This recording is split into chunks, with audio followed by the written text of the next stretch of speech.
What do you see when you see me? Welcome to a community of scholars. This week's theme is What Do You See When You See Me, based off the lives of the African American students on our campus. Today we have guests Dr. Watson and our student guest James. So my first question will be for you, Dr. Watson. You are the Chief Diversity Officer, and I noticed that you are very involved in the activities here on campus. How important do you think that is for a Chief Diversity Officer? Well, first of all, thank you for having me here today. I think it's very important that the Chief Diversity Officer is on campus.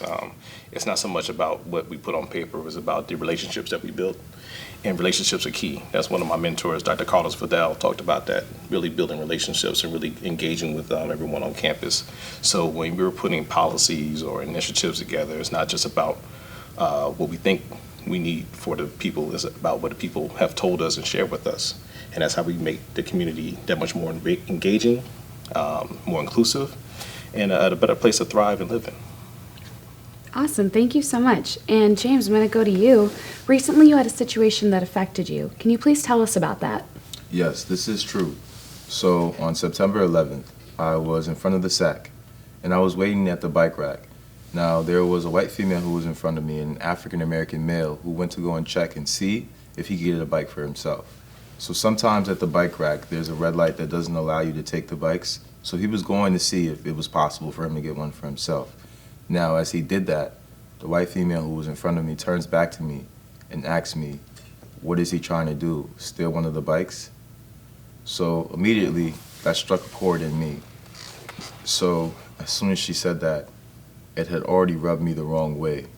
But I gave her the benefit of the doubt, and I responded saying, there's no way that he could steal any of the bikes. They're locked up. The only way you can take it out is if you have a code that's given to you with your student ID.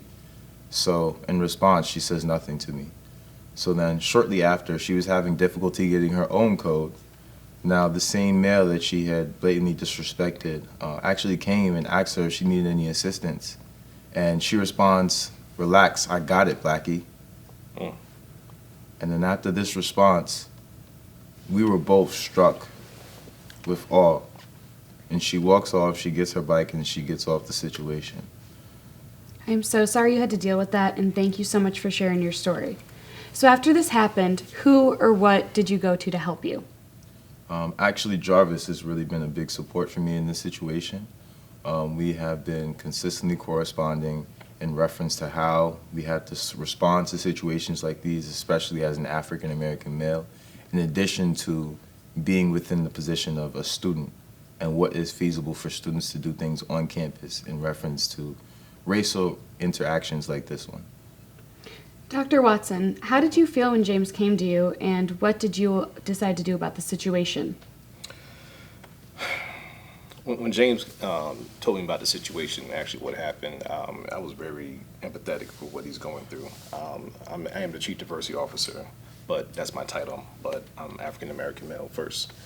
And I could understand and also really relate to what you experienced, because I've experienced certain things myself, even as a Chief Diversity Officer, when I was a college student.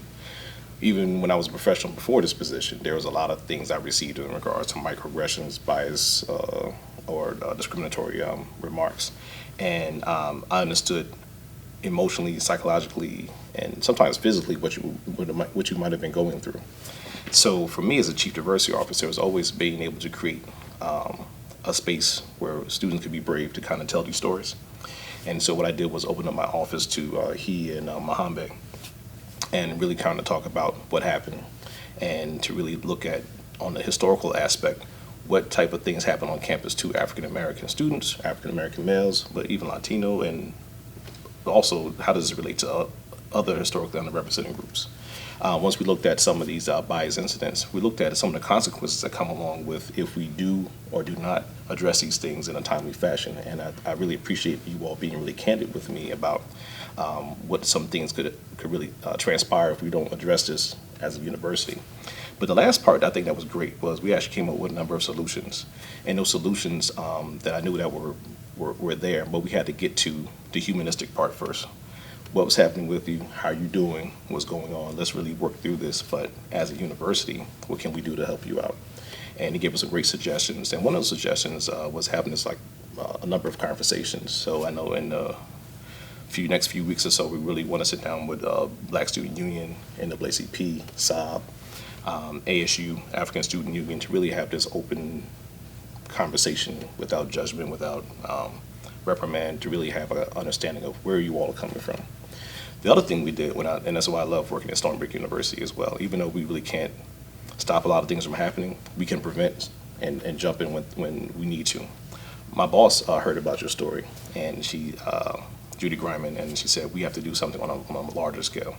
So one of the things we can do is actually bring people to the campus to have these bigger conversations. So on October 28th at 7 o'clock in the SAC auditorium, we'll be having Professor Jelani Cobb come and speak to the university about microaggressions, bias incidents, what happens when students, faculty, and staff go through these things.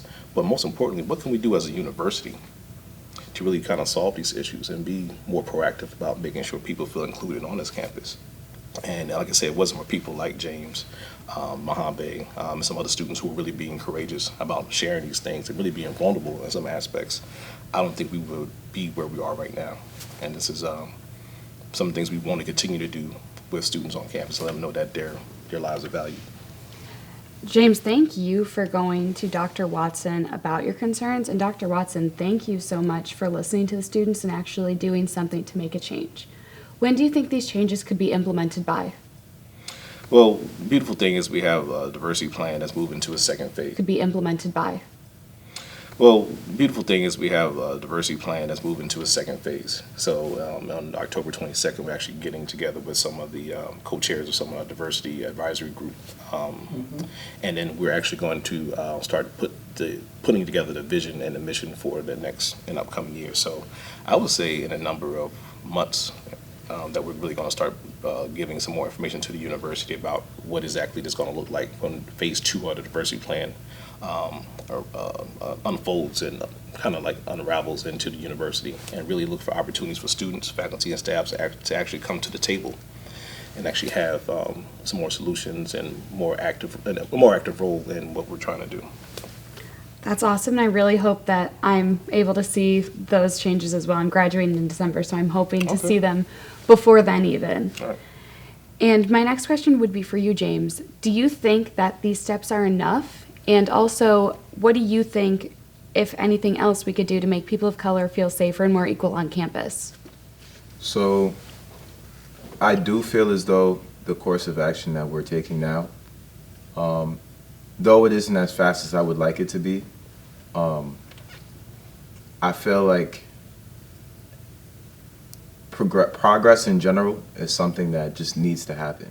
In the very beginning, I felt as though there was a large sense of indifference, and that indifference is something that has spread not necessarily worldwide, but campus-wide. And it's silenced many students that have actually had situations like this. And I feel like with this situation, that's why it draws even more importance on making sure that there is an answer and that we do reach a solution as soon as possible, because we've seen on a regular basis that students are experiencing things and they don't know who to look to, who to speak to. Luckily, I had Jarvis on my side, but there are a lot of students who didn't have the same support as I did.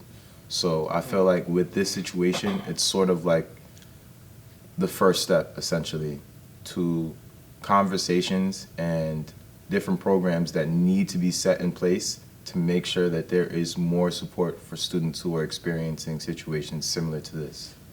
You're completely right, and that's awesome. Thank you.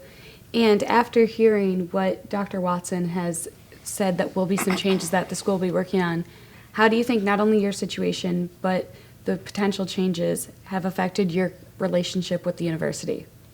In the very beginning, I feel as though it was very problematic for me because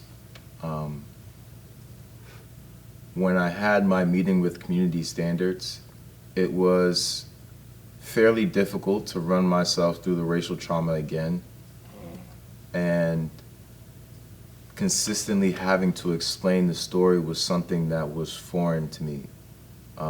It was very hard for me to process how I could explain the story without taking a lot from myself each time I was trying to share it with people who needed to understand. So in that sense, I feel like it's been a long journey and self-discovery and different ways that I can process.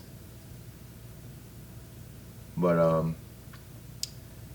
and although I feel like there is a lot that can be learned from this situation in general. I completely agree, and thank you so much for sharing your story. Dr. Watson, thank you for taking it seriously. Thank you for wanting to implement so much change on our school, for listening to students and really understanding it from their perspective as well. Yeah. We hope that these changes will be enacted very soon, and that this will be a safer, more equal community for all the students involved.